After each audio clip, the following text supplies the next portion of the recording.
black hairy spiders, if you look at the pictures in your books, pictures that I pass around, in Australian first aid, if your casualty's been bitten by anything larger than a 20-cent, a black spider that's about the size of a 20-cent piece, consider it a funnel web. Okay? Deadly, will kill you. Okay? Won't kill cats and dogs though, or chickens. It'll kill all primates if they get bitten. Alright? Yep. Okay, other spider bites to consider in Australian first aid, the redback spider. Alright, now the pictures in there don't do it justice because it's actually a really tiny spider. Very common, found in your backyards, around your wheelie bins, everywhere. Okay, to identify a redback spider nest, it's quite a messy web. It's got sticks and things all in it. It's messy. Usually that's redback spiders. Okay, and it's the female that bites you. You won't know you've been bitten by one of them.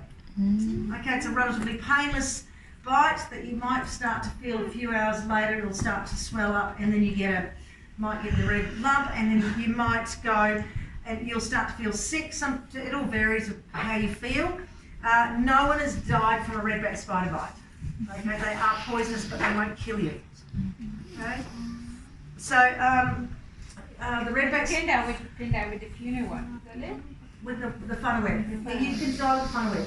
Absolutely. If you don't have any treatment, you'll die. But no one's died since the 80s from a funnel web spider because we've got antivenom.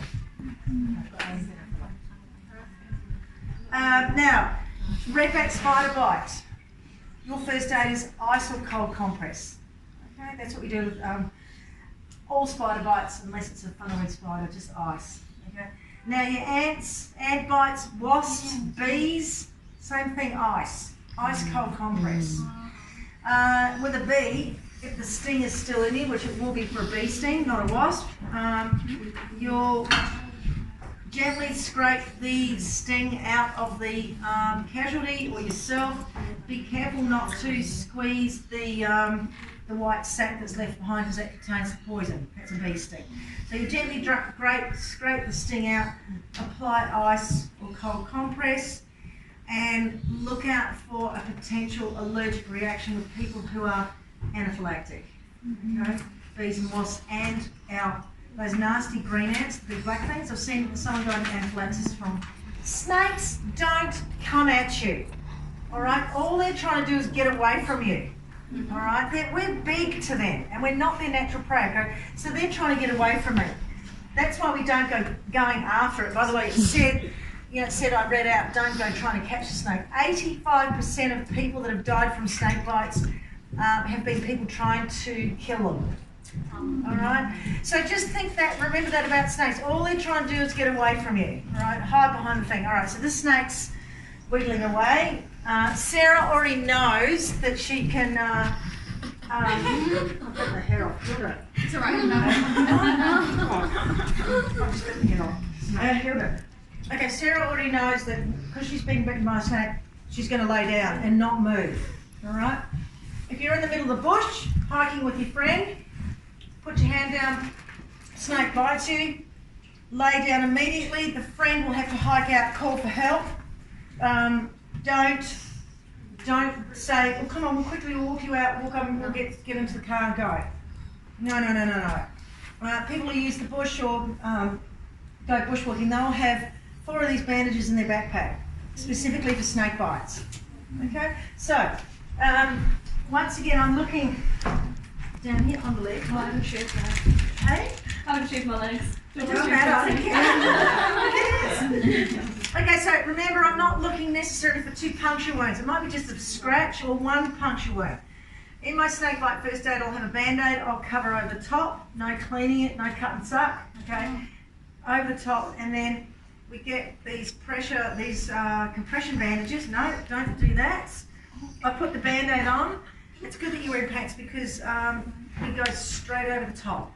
Okay, straight over the top of the bite site, and we're going very firm with this bandage. Okay, it's not like our comfy bandages that we did before. Okay, and as I said, straight over the clothes, and I'm going to wind them all the way up her leg. How you going, Sarah? Not bad, all things considered. I didn't try and catch a snake. He actually wiggled off into the bush, but he did look like a brown snake, so that's not very good. It's not good. How much time do we actually have? It happens in the middle of the bushes. Okay. If you don't have your snake bite first aid kit, you make that person lay down and do not move. They cannot be moving. The best. Okay. You'll have to hike out and call for help, and then go back to them. If you've got the bandages, ASAP, you'll wrap them up and then call for help. All right. This bandaging technique buys about 8 or 9 hours of time, and the time as how long you've got depends on how much venom, the toxicity of the venom. Okay, it varies a lot. Is there a standard like No. anti-venom? No. Yeah, there is actually. In Australia, there is a standard anti-venom. Yeah. Standard anti-venom. They call it a general. Okay, so I've put the bandage on all the way up her leg. In your snake bite first aid kit, you'll have a splint. If you don't have a splint, I'm going to just tie both her legs together like this, okay, to keep her completely still. All right. With my Sharpie pen that I've got in the first aid kit, X marks the spot. All right. When the paramedics take her away, they'll keep the bandages on, they'll take her to the hospital, they'll cut through that X spot there, swab the bite site to identify what kind of venom it is, apply the appropriate anti-venom. As I said, that technique buys about 8 or 9 hours of time. Anyone that's had that technique applied to them as a result of snake bites has never died. Yeah, really effective. Pressure immobilisation bandaging technique. Remember that the movement is the reason that facilitates the movement of the poison. Okay, that's why we keep her still. Spiderweb spiders, cone shells, and blue ring octopus. Same thing. Pressure immobilisation bandaging technique. So venom in general, you use that. Hey. Venom in general, you use this. Venom, venom use this pressure immobilisation bandaging technique. Okay. Now, what else can we say about now? See, all right, I'm checking around here. I'm looking to see how safe is it. Pretty safe. Is there blood, needles, broken glass, electricity, dangerous animals, dogs, people? Something that's going to stop me or make it unsafe for me. All right, but I'm not seeing anything. Okay, even the caterpillars. It's real sunny too. Always hairy caterpillars. Okay. All right, can you hear me? Open your eyes. What's your name? Okay, so I'm not getting a response. Can you? Oh, that's my phone. Yeah. I was just thinking. I've just left my phone up there, so I was looking for someone who's got a phone out. I'm going to dial 000. Okay. Hello. I need an ambulance. My address, Tambanoa Road, Southport, Queensland, and I have an unresponsive 22-year-old female. My name is Carol. Okay, so the dispatch is going to ask me, are they breathing? Put the phone on speaker, put it down to the head of the casualty, make a gun, pistol grip, quick check of the mouth, nothing obvious, and then I use my fingers gently. There is a maximum head tilt. Okay, that's an open airway. You'll be doing that on adults and small children. You won't be doing it on infants. Okay? Remembering that action gets the tongue off the throat, opens up the airway, could initiate a breathing response. Now I'm going to assess her breathing. Looking at chest, rising forward the chest, listening for air coming out of the nose or mouth. Hand on the diaphragm, breathe please. Good. Then we'll start doing CPR. Okay, she's breathing. How far away is the ambulance? Now I place her in the recovery position. Leg up here from this position, hand on the hip, shoulder, hand on the hip. I'm going to push her over onto a side, grab that hand there, grab her head, because that, see that position of her head? It's really uncomfortable. Just asking Cara, doing that, and if they're fully unconscious, what can they roll straight over, or will she stay like that? Oh no, she'll stay like that. Okay. She should stay like that. Okay. Yeah. Erica just said that it's extremely uncomfortable for her head to be in this position. And you might go, so what? She's unconscious, all right? Our role as a first aider, promoting recovery, prevention from further injury, okay? This hand here's the reassurance. They're there, help's on the way. All right, I'm waiting for help to arrive. Even if she's unconscious, she may still be able to hear, okay? So I just use my knee, support the head. You won't be able to hold the person's head.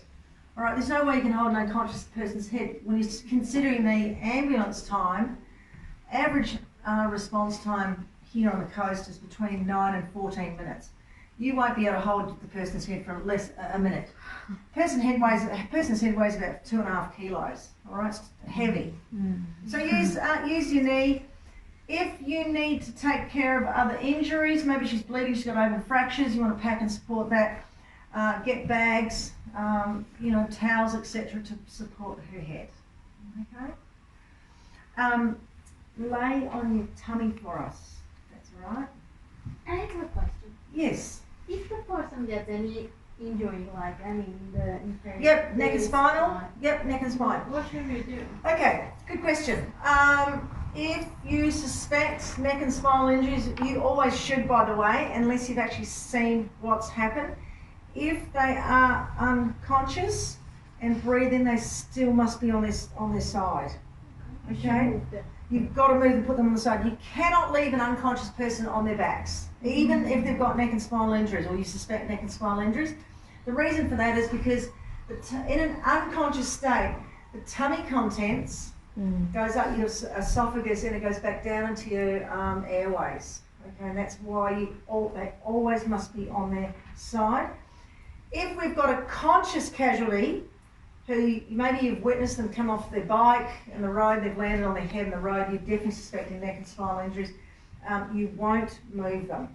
Okay, absolutely don't move them. The only time you'd move someone who you suspect have got neck and spinal injuries, if you're waiting for help to arrive, is if the scene starts to become unsafe, their life's endangered, and you have to move them.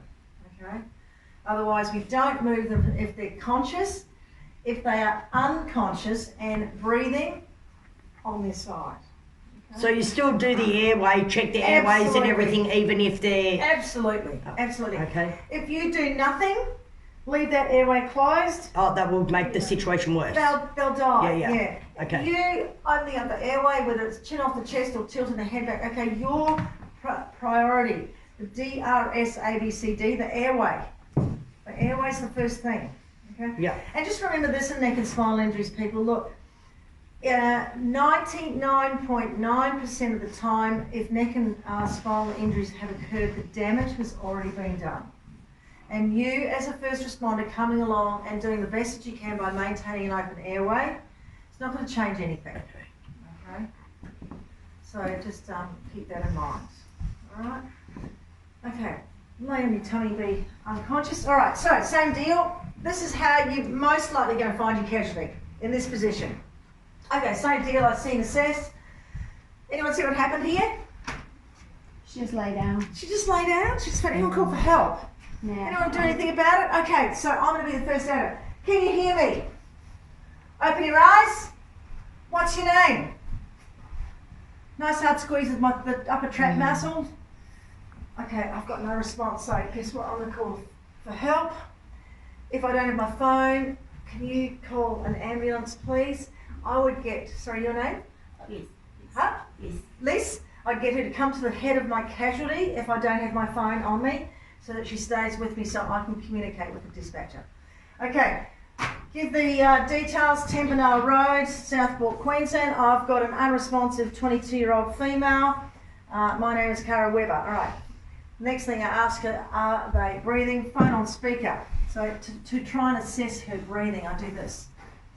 Both arms out in front, like this, from this position, hand on the shoulder, hand on her hip, and I pull her back towards me. My legs are supporting her back. She's on a side. Okay, take the upper arm here, put it down his side because I'll need to start to assess her breathing. Make a gun, pistol grip, quick check of the mouth, nothing obvious, tilt the head back, look, listen, feel.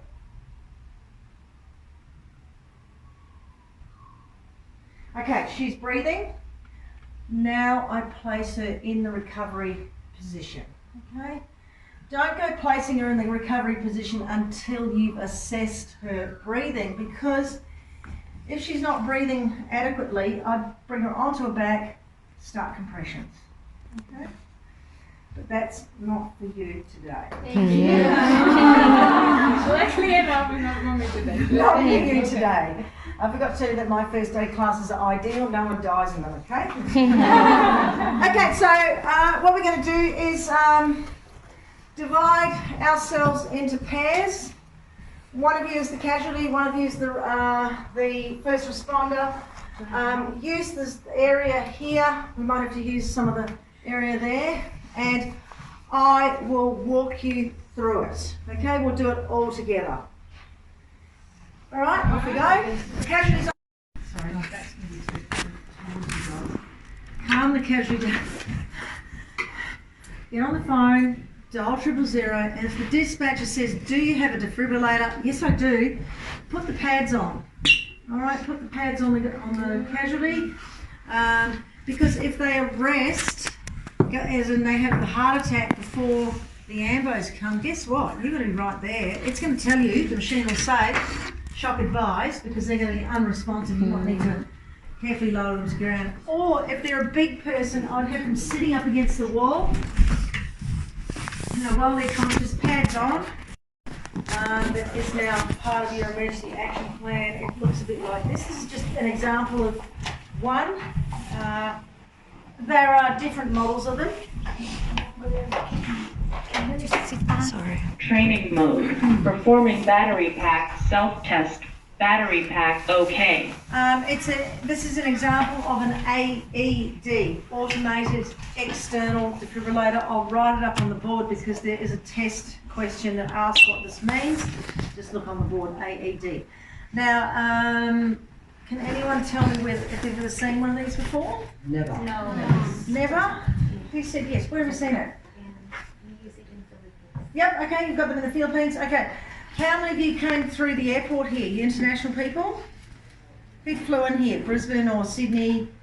Okay, so every airport has one. Okay, when you start to pay attention now internationally when you're flying, start to pay attention to the sign that will say AED. That's one of these devices, right? And it's a device that's designed to restart the heart. Okay.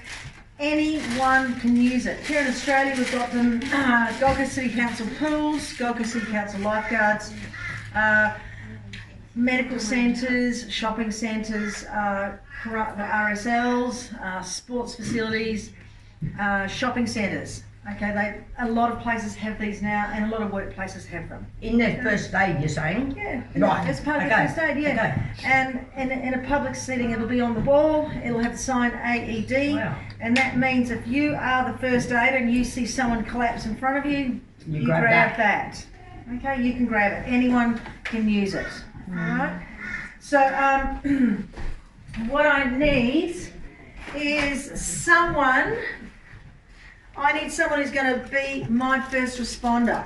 Okay, as in they're going to do the resuscitation on this guy, and the casualty today is Mick Fanning. Big fan. Oh my Mick god. Fanning. The casualty today is Like attack? Yeah, shark attack.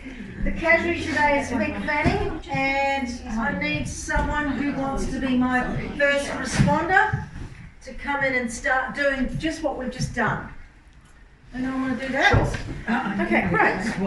You're waiting for someone. Come on, girls. Yes, I know. No, wait. Your name is? My name's Sue. Sue. Okay, wait a minute, Sue. Now, Sue and I, come with me, Sue. I'm walking away from the casualty. Yeah, you're with me. Follow me.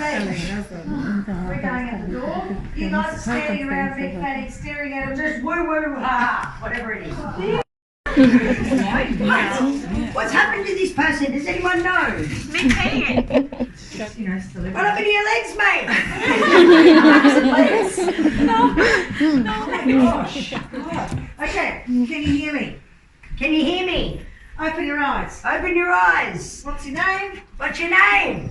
No response down on the Fanny, knees. what's her name? Squeeze your shoulder.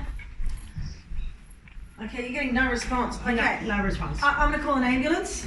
Okay, Yeah. I'll call the ambulance. And you say to me, Cara, go get the defibrillator from in the office. Cara, can you go get the defibrillator? AED.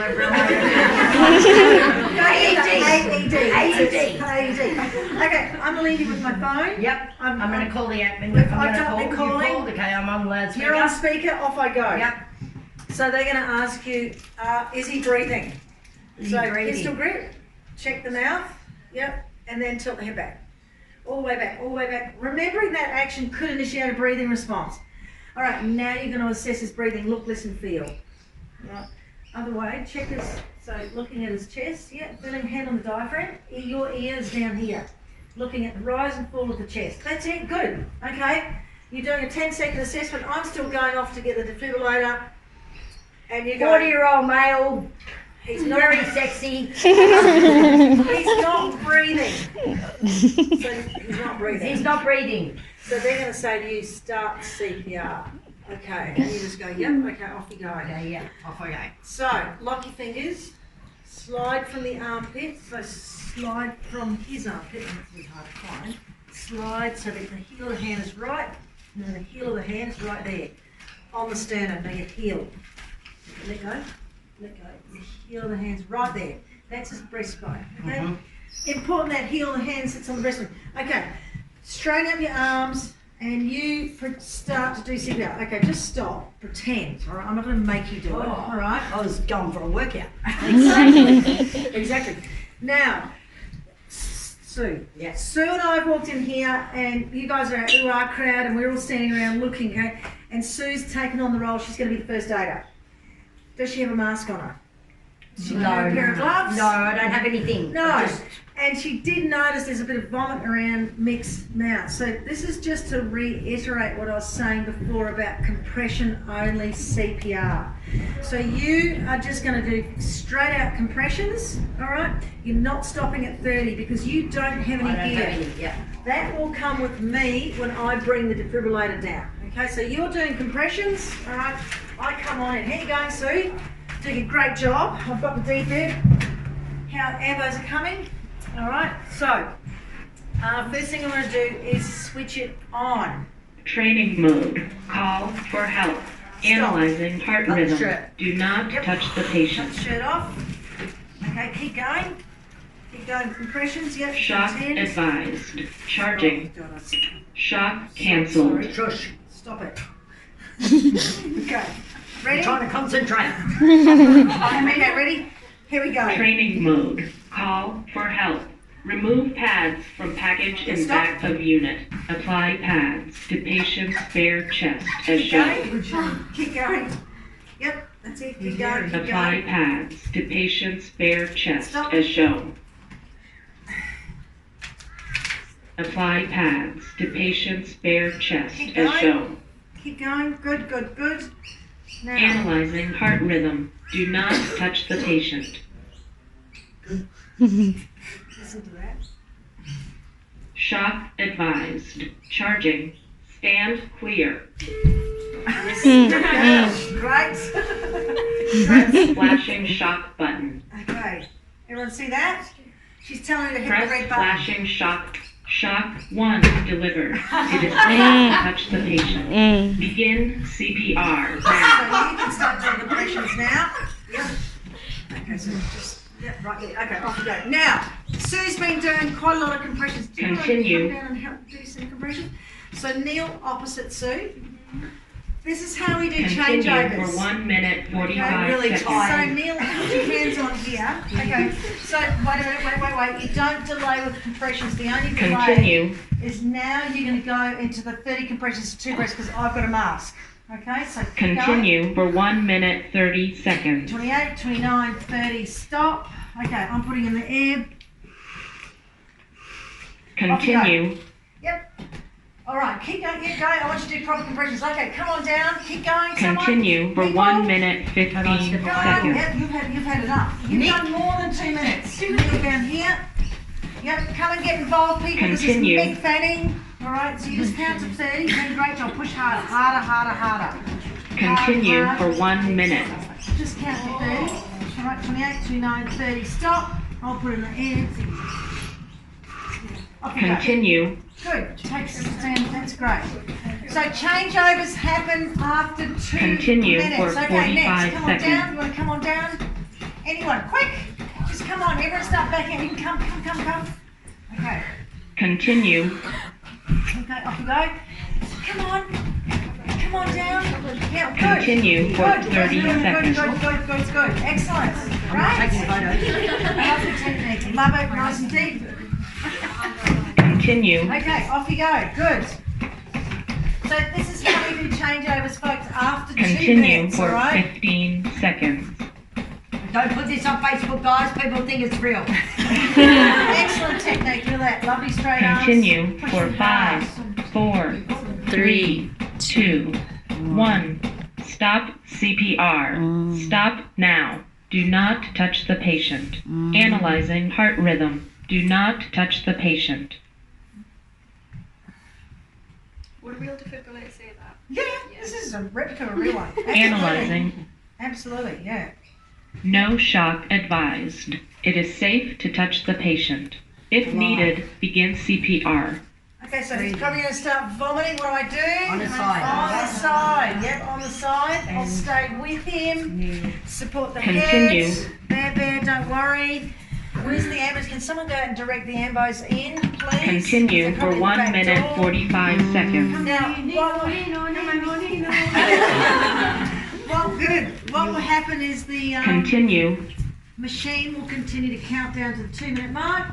It will reanalyze heart rhythm. Continue for 1 minute 30 seconds. It's not uncommon for another shot to be advised. Now, we had a guy that had a heart attack Continue. in surf at Burleigh 2 years ago.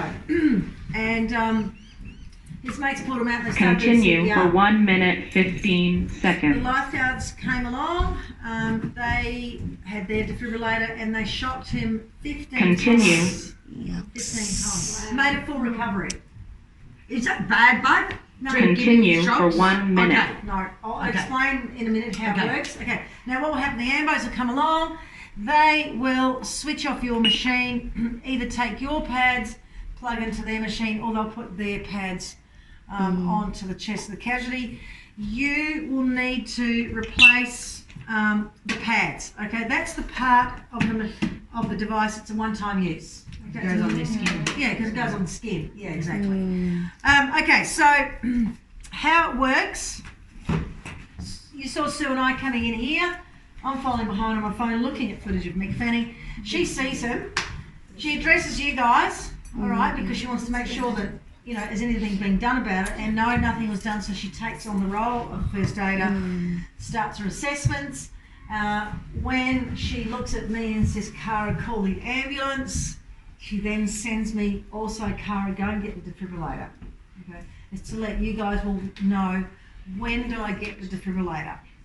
Okay, so off I go. She starts her assessments, she starts doing the CPR. We're doing a compression only CPR because she didn't have a mask on and didn't have the gloves on, and you know, even though it's Mick Fanning, he did have a little bit of vomit in his mouth. She didn't really want to get around his mouth. She didn't want to really get that on the lips. No. So I come along. She says, apply pads to patient's bare chest. You saw me use the scissors, cutting off clothing. All right. You saw me wipe the chest. Okay. Where the pads go, I'm wiping the chest because if he has had a heart incident or you've put him out of a water-based environment, you need to dry that area where the pads go. Now, Mick Fanning's a guy, obviously. He's got a bit of hair on his chest. We use the razor the area where the pads go on the chest. What if you did put it on a hairy chest?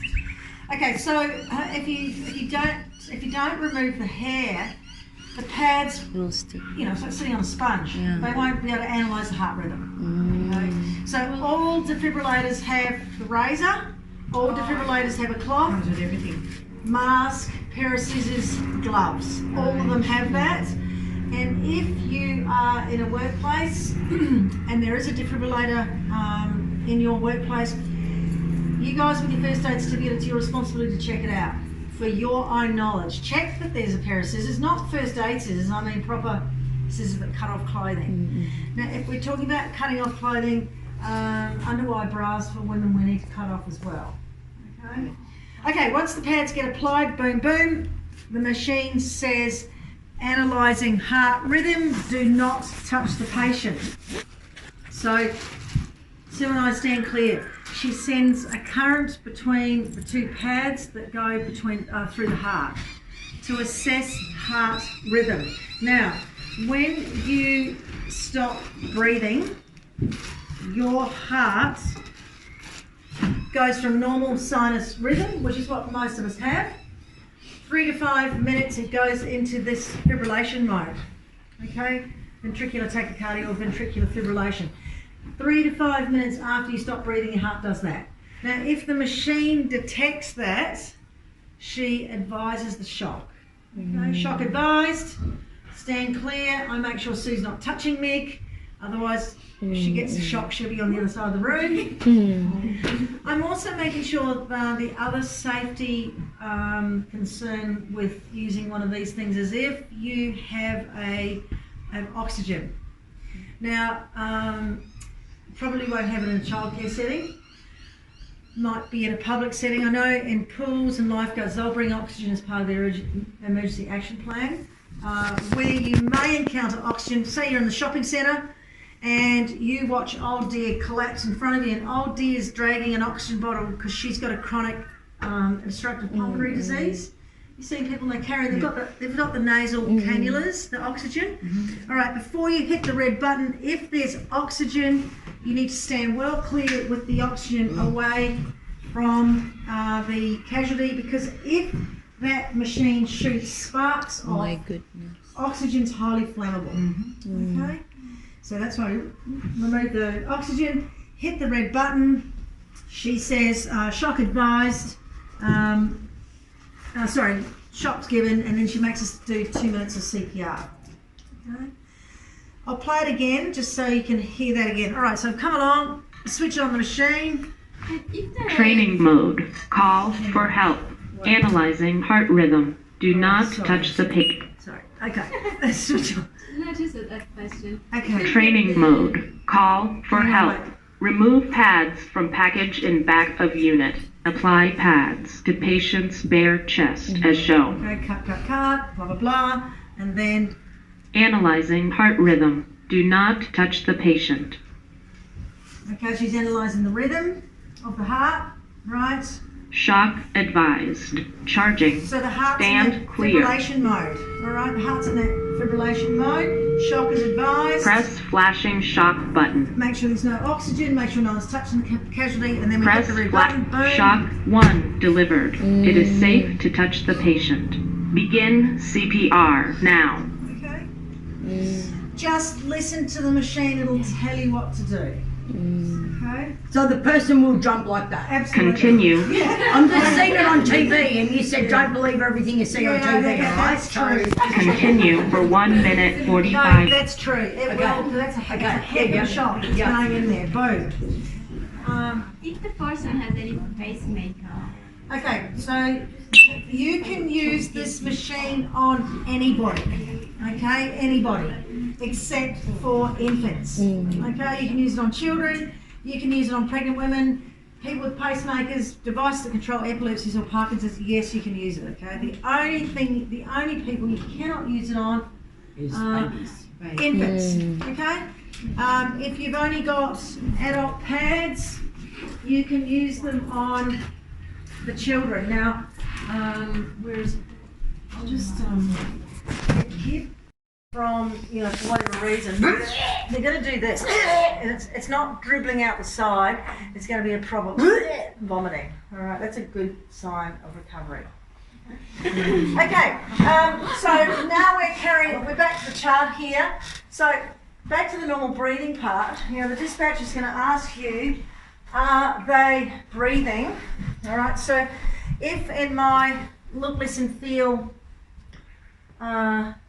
breathing assessment, I'm not seeing any rise and fall of the chest.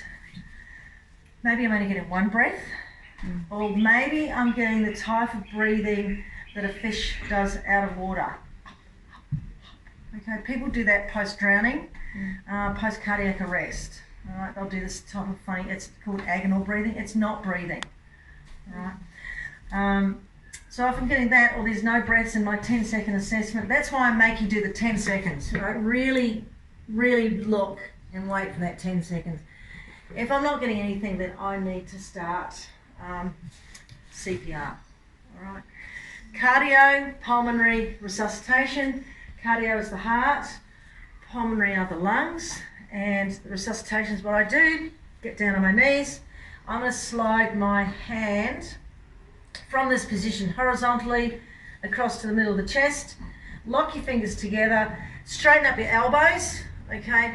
You see my torso is up over the casualty. I'm up on my knees and I start pushing on the chest. And how many compressions am I doing? 30 compressions. 20, 1, 2, 3, 4, 5, 6, 7, 8, 9, 30. I am the perfect first aider. I've got my mask. Okay, mask over the nose and mouth of the casualty. Maximum head tilt and 2 normal breaths. And then back into my compressions. Make sure it's the heel of the hand that's sitting on the sternum, because that's where all the power comes from. So how many times would you do this, Cara? This 30 and 2? Yep, 30 compressions to 2 breaths. What? Yep. You keep going? Keep going. I'll tell you in a second. Okay, sorry. That's all right, it's all right. Okay, so if you're choosing mouth to mouth, and this is what we're going to practice in a minute, and you will on someone you love or someone you know. Okay, once again, the pistol grip. This is an important part. You'll use your thumb to open up the lips, index finger across the jawbone. Tilt the head back, and it's going to be 2 normal breaths. My cheek seals the nostrils, allowing the air to go in. Okay, so two normal breaths, and then back into my compressions. And 22 to 3 to 4 to 5 to 6 to 7, 28, 29, 30. Pistol grip.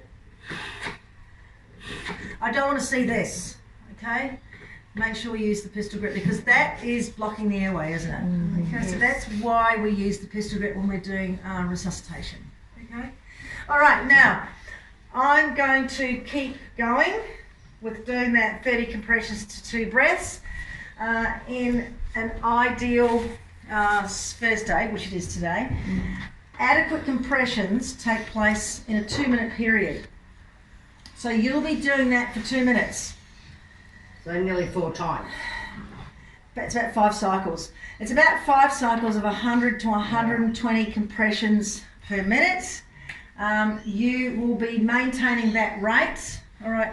You will be pushing one third of the depth of my chest. Now, if you cannot figure out what 1/3 is, because maybe the person's a really big person, you just can't figure the 1/3. Look at the casualty's thumb. Go from that knuckle to the tip. Now that's how deep you have to go on my chest for decent compressions. Okay? This is just to give you how deep you need to be pushing for adequate compressions. It's no good doing these ones. Okay, you've got to consider your objective when we're doing this. It is the most important part of our chart. You need to be pushing hard. Okay? Is there any danger of breaking any ribs? Okay, so that's you don't actually break ribs. Like you'll hear people say, "I broke ribs." And if you don't break ribs, what happens? The ribs separate from the sternum, and it's just cartilage. Right. Okay, so you will hear it, you'll feel it. Keep going. Anyone that has survived a decent, has survived CPR, they all have. It's not rib damage, it's cartilage damage. They have a bruised chest. Okay, better than being dead though, isn't it? Yeah. Okay, so now children, we are going to, so your children, we're looking at that child between the ages of about 1 and 8, still in a child seat, under 25 kilos. That means I'm going to use one hand. Okay, same thing, right? Come from the armpit, middle of the chest, and off you go. 1, 2, 3, 4, 5, 6, 7, 8, 9, 10, 12, 13, 14, 15, 16, 17, 18, 19, 20, 3, 4, 5, 6, 7, 8, 9, 30. Yes, you will use a head tilt for the child, maximum head tilt, and if you've got a mask, over the top. 2 normal breaths. 2, 3, 4, 5, 6, 7, 8, 9, 10, 13, 14, 15, 16, 17, 18, 19, 20, 1, 2, 3, 6, 7, 8, 9, 30. 2 breaths. Now, important to note, when you are breathing into your casualty, make sure you look at the rise and fall of the chest. Okay? If you have the child or the adult's head in this position without the head tilt, and you start breathing into it, where does the air go? You want to know? It will go into the stomach. Okay? That's with no head tilt. So look, it's not uncommon due to the heightened state you're going to be in if you're in this position doing CPR. All right, but if you are noticing the tummy distend, that means the air's going into the stomach. That means that your head tilt is not adequate enough. Okay? So that's why it's important to have that maximum head tilt.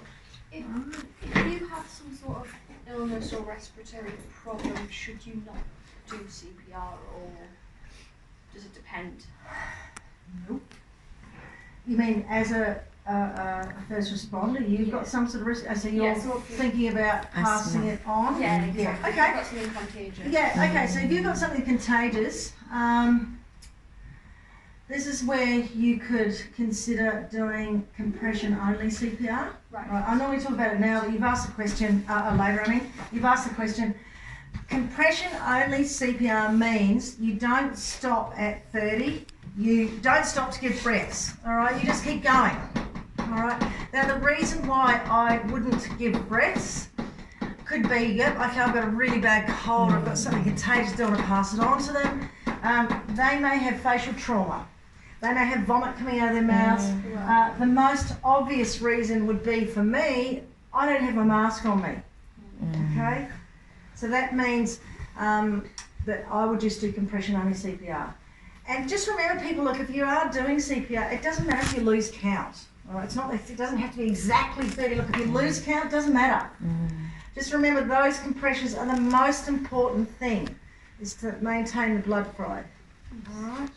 That number would be the least you're thinking about at the time too, like you're just trying to save this person. Exactly. So you're just going to think about your objective is maintaining blood flow.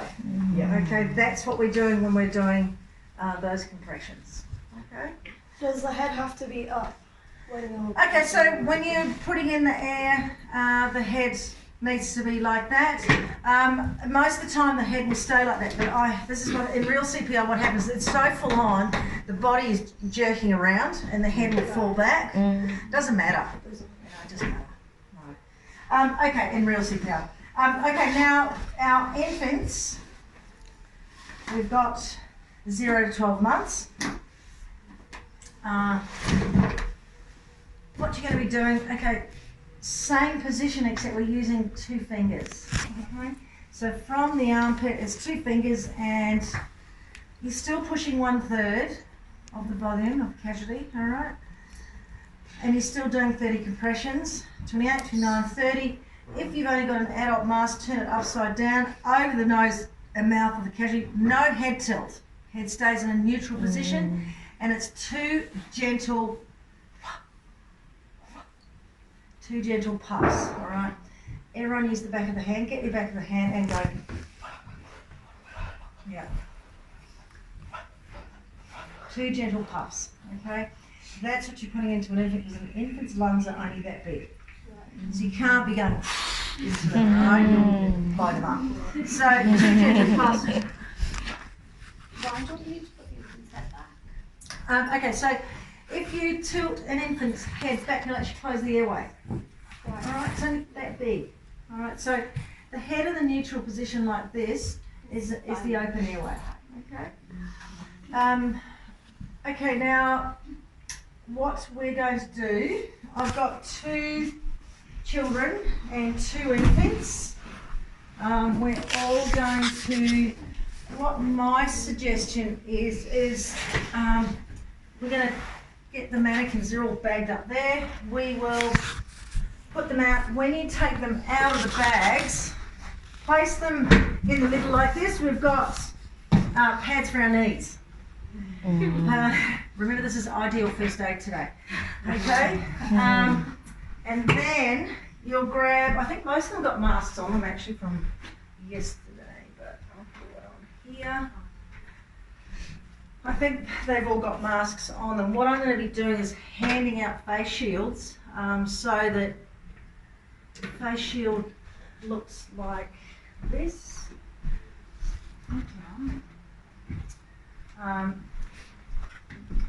Plastic face shield looks like that. See? Okay? And that's what you're going to do. Just place it over the nose and mouth of the casualty like that. And what I'll do when we're all set up, so I'll put the adults all in a line down here. The children, I'll put, maybe we'll put the kids over. No, I know what we'll do. The kids, we did it yesterday.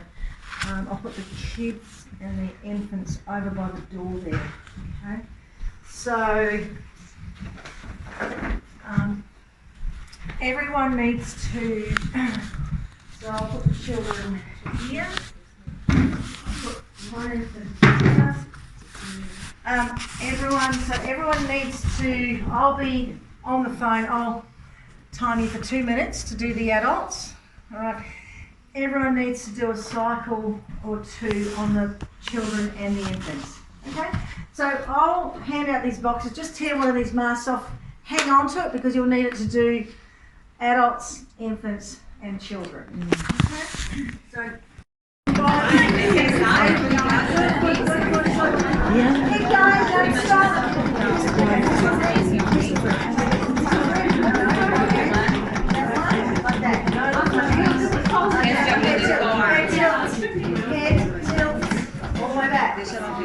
Pistol grip, don't forget your pistol grips. I need to see a maximum head tilt. Tuck your head on. Okay, keep going. I'm sorry, I didn't see your head. Okay, just keep your grips.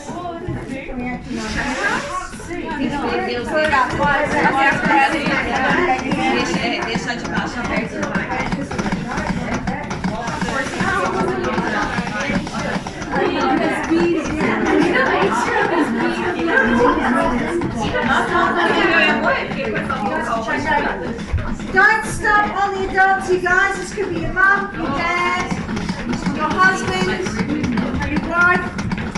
Don't die on me.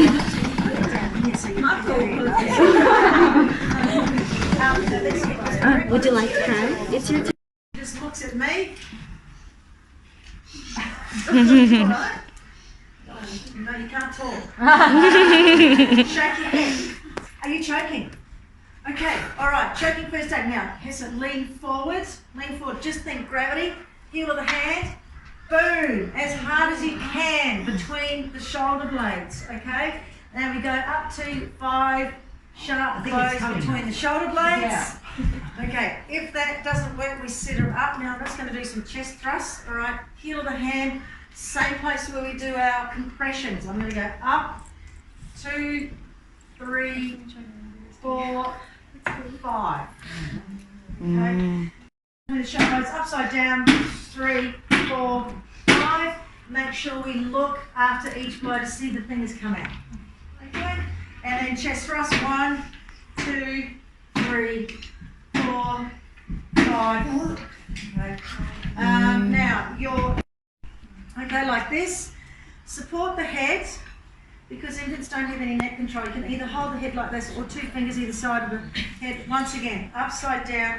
1, 2, 3, 4, 5, and then support the head. 1, 2, 3, 4, 5. This is the recovery position for the infant. Okay, that. All right, now I'm going to pass the infant around. Everyone do. Okay, breathing in and out. Okay, close your fist up. Hold. They're choking or they're having breathing difficulty / asthma. Now, if she was choking, I would have seen red in the face. If she was asthmatic or having trouble breathing, no colour, pale. Yeah. All right, pale, pale, pale. The reason that's what happens with asthma is they're having trouble getting the oxygen into their bloodstream because the airways are locked up. So that's why they present pale, and that's why straight away you need to get on and address it. Okay. Now, when you go to childcare as educators, you'll have your kids' action plans. You'll know Johnny's got asthma. You'll know when he starts to cough, you'll be able to address it straight away. But if someone has not had an asthma attack and you are looking at them, ask them, "You all right?" You're coughing, all right? and Sue's looking pale. "You all right?" No. Are you asthmatic? No, don't know. You sound. Am I meant to talk? Okay. The question: if she's really having serious trouble I won't talk. breathing, she Right. may not be able to talk. You can nod your head or shake your head. Are you asthmatic? Okay. Do you have your medication? No. All right. I have medication in my first aid kit. I'll send your name. Sorry, Vicky. Vicky, can you go get the first aid kit? Get the asthma first aid kit. I'm staying with my casualty, calming her down. Do I need to call an ambulance? I'll just try this first.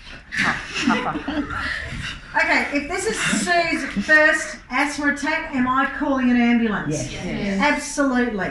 Okay. If you're dealing with someone who's got asthma, they know how to manage it themselves. All right, they'll tell you whether they're serious enough. If it's Johnny in daycare and he's you followed his action plan, there will be a point at when you would call for an ambulance, okay, in the management plan. But if it's someone's first time, I'm calling an ambulance, and then we get the first aid kit. Sue, you want to come up here and I'll Vicky or Sue, whatever, somewhere. Okay. Take a seat. Don't worry, mate. I've called the ambulance, even though you said no, but we're calling an ambulance. Okay. Set your casualty upright, leaning forward because she's having trouble breathing. Okay. She's going to be leaning slightly forward. I get my asthma first aid kit, which consists of this: a spacer and a blue puff medication. It is known as, we know it commonly as Ventolin. That's the drug company name. Asmod's the other one. The drug actually inside that canister is called salbutamol. All right, now that's the drug you use that opens up the lower airway. So asthma first aid goes like this. Okay, you're going to take this. All right, you're going to breathe. Sue's going to breathe open mouth. Open her mouth onto the end of the spacer. I'm going to plug the Ventolin in here. One shake, one squirt, and you start to inhale, breathe in and out through the open mouthpiece. Okay, breathe a nice deep breath. Oh, nice deep breath. Stop. Okay, 4 times. All right, stop. Another shake, another squirt, and another 1, 2, 3. I can't breathe now. Third shake, third squirt, and off she goes. Another 1. Just pretend. Another 4 breaths. Okay, inhale, exhales. 4th and final shake, 4th and final squirt, and another 1, 2, 3, 4 deep breaths. Okay. And then, So that's 4 times. That's 4 times, 4 by 4, and then you look at your watch or your timing device, and time 4 minutes. All right, so that's what we have got to see. Right? Thank you. Why do we use a spacer? It goes straight into. So look, if I'd been diagnosed as a kid, you would have been given the spray like this, like that. Okay, I'll bring it up the back there, but this is what happens if you use it without the spacer. This is what happens when you use it with the spacer. With the spacer, it goes into the lungs as opposed to into the mouth. Okay, so this is without the spacer. Wow. So there's no real difference in. No, Okay. no, not at all. That's the one you find at the home because who wants to carry that in their handbag? Oh yeah. This will be the handbag one that asthmatics will carry. With anaphylaxis, lay on the ground, on your back, just on your back, that's fine, she's conscious. All right, Sue, can you go and get the EpiPen from the first aid kit and call an ambulance? Sure. Okay, so Sue, Ambulance. Sue brings me the EpiPen, it looks like this. Okay, it's it comes in a container that looks like that. This indicates the adult dose. I'm going to pop the pen out and I hold the pen like this. Everyone pay attention because you're all going to be doing this in a minute. Hold the pen like this and the blue sticking out. Take the blue cap off, blue to the sky, and I'm going to go to her outer mid thigh. So outer mid thighs here. Alright. Can go through clothes, just check pockets, there's no phones or keys. Now, I'm going to give you this pen, it's going to really hurt, okay? But just take some nice deep breaths. I'm just going to hold it, place it gently. I don't want to see that. Place it gently, outer mid-thigh, push 1, 2, 3 seconds. Lift it up.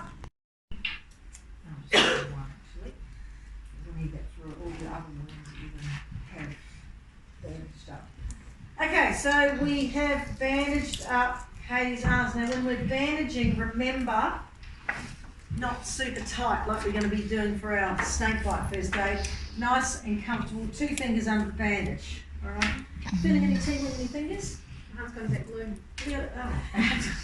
Means it's too tight. I might loosen it off. Okay. No, It's alright, it's fine. your fingers, you won't have any tingling in your fingers right now because they've been chopped off. Fingers have been chopped off at lunchtime. She was having a fight with someone at the sushi bar and they've turned round and with Just chop my fingers off. they just chopped your fingers off. So you've got 2 Sushi left. fingers, you good mix. What's the first thing I need to do? First thing, your fingers are chopped off. No. Stop the bleeding. Stop the bleeding. Thank you. Stop the bleeding. All right. Now hold it back on. You've got you've still got this finger and you've still got that finger. Okay. Just hang in there, Katie. I'm going to bandage you up. Just can't find my fingers at the moment. Someone's stolen my fingers.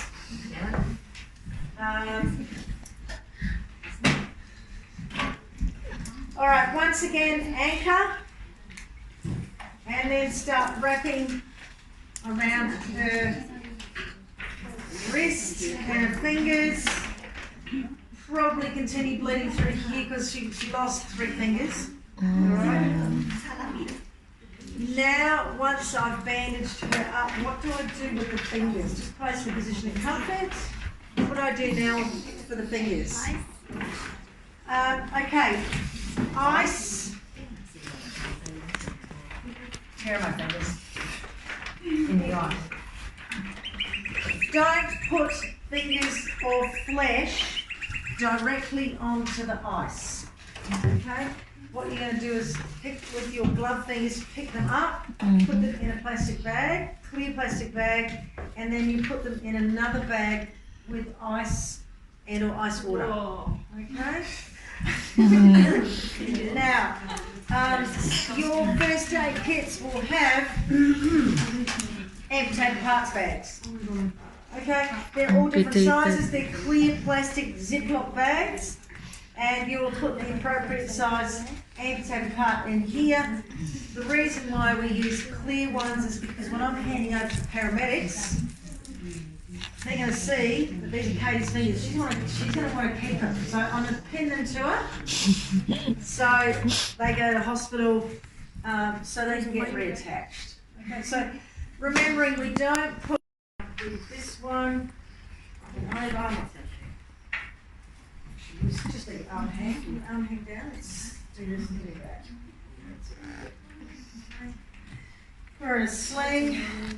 I've never had a sling before, so I hope you're not giving me bad energy here. It's okay. First aid, in all first aid courses you should be shown how to do slings, and that's just one injury that you've had. You're going to have all 3 slings applied to you, so there you go. Okay, now the other thing that's happened to you, this type of wounds. Don't pull it out. Don't pull it out. Bandage around it. Bandage around, what do you know what we call it? That bandage? No, it's not a tourniquet, it's called a donut bandage. Donut bandage. Donuts, yes. Donut bandage, put it like this, and you're just going to do this. This goes around the protruding object. Alright, just hold that for a second. And then you're going to bandage to stabilise it. So I'll just have to lift up. Yep. Bandage to stabilise the wound. Why don't we pull it out? Can anyone tell me? Because if it had been a artery, it would just Correct. Exactly.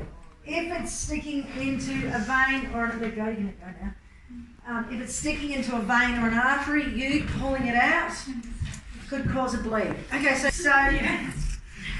we need to cover up her eye. So I'm going to put a donut bandage around the thing sticking out of her eye. Just stick it over here. You just hold that gently onto your eye, and then I'll cover up your eyes. In eye first aid, if it's something sticking out, you cover up both eyes. Can anyone tell me why?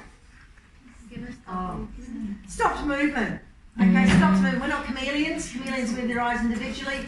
We want to stop movement. Okay, minimise further injury. All right. So I'm just going to stick this over you now. Okay, how's that?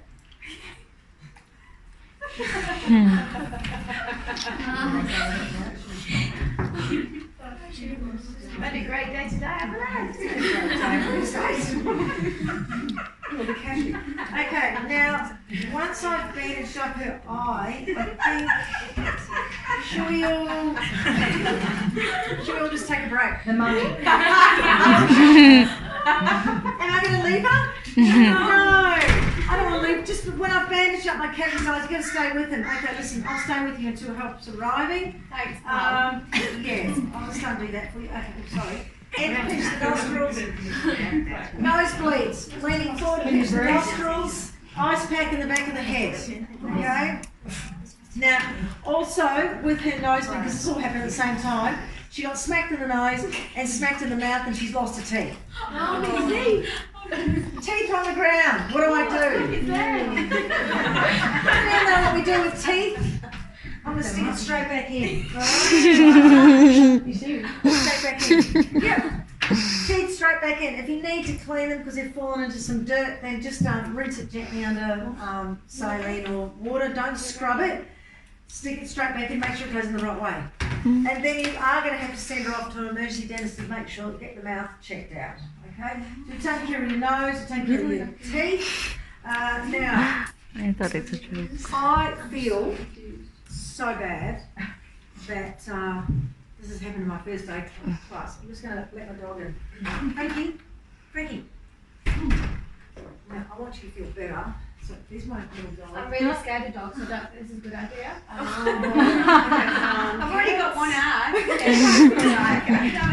Okay, so pretend it's a cat there. Yeah, we'll have a cat instead. So there's my cat there. Oh, it's a bitty finger. No, you have to be right down. Frank, lean your head over, just watch that. Oh my goodness.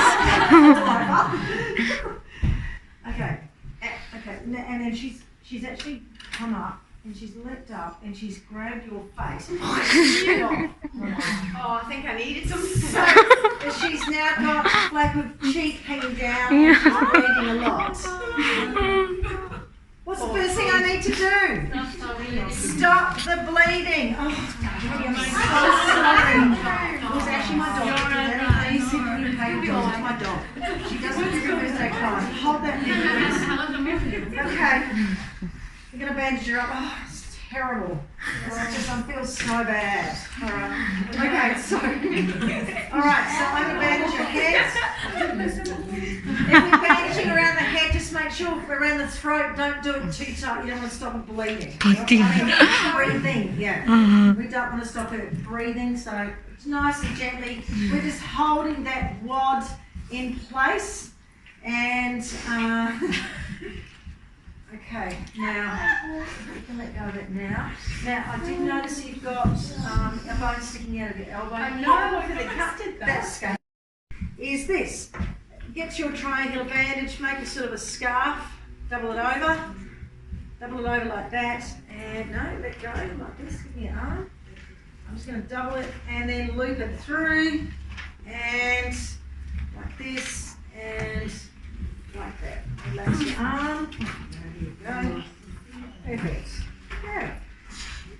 Quite comfy, isn't it? Okay, so we use slings to manage fractures and dislocations. All right, fractured, they will be holding their arm in this position. Those kinds of injuries occur. Kids, when they fall off surfboards, skateboards, etc., they put their arms out. All right, and because they're little and they're quite flexible, the bone will pop out. Okay, that's a dislocated shoulder. We don't put dislocated fingers, toes, shoulders, we don't pop them back in, okay, ever. So the sling I'm going to use, just to remember, the apex of the triangular sling goes to the elbow of the injured arm. So this is the one, because she's not going to be able to move like that because it's too painful, this is the one where I'm going to just put it over her like that, and I'm just going to tuck your fingers in there. Maybe can't let down. Tuck your fingers in there. Yep. Okay, tuck them in. And What if I walk and I fall over? we're not going to let you walk, because you know what? If she did get up to try and walk, do you think she would fall over? I've got a pen Why? sticking out my leg.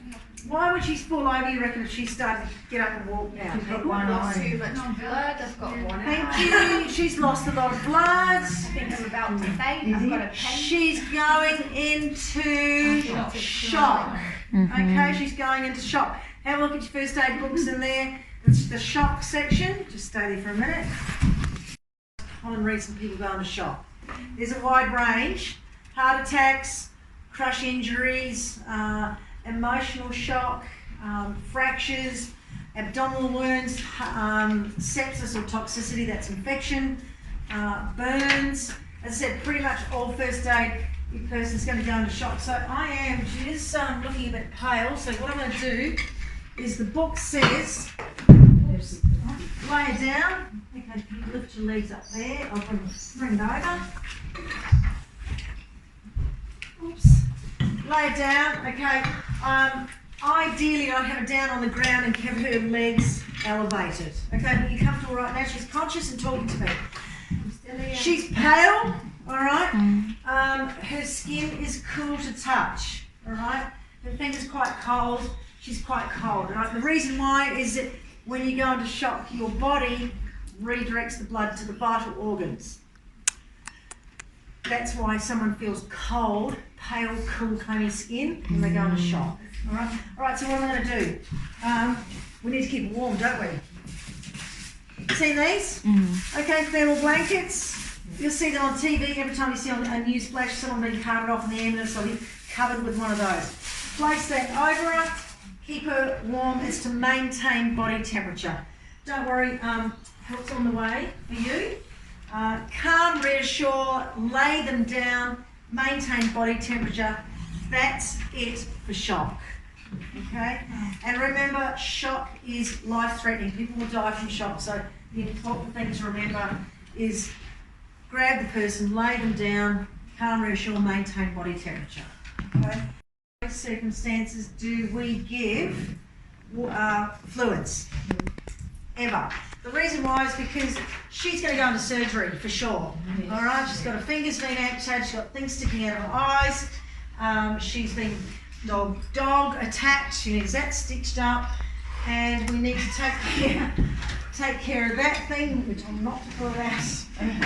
Okay, so she will be going into surgery, so that's the reason why we do not give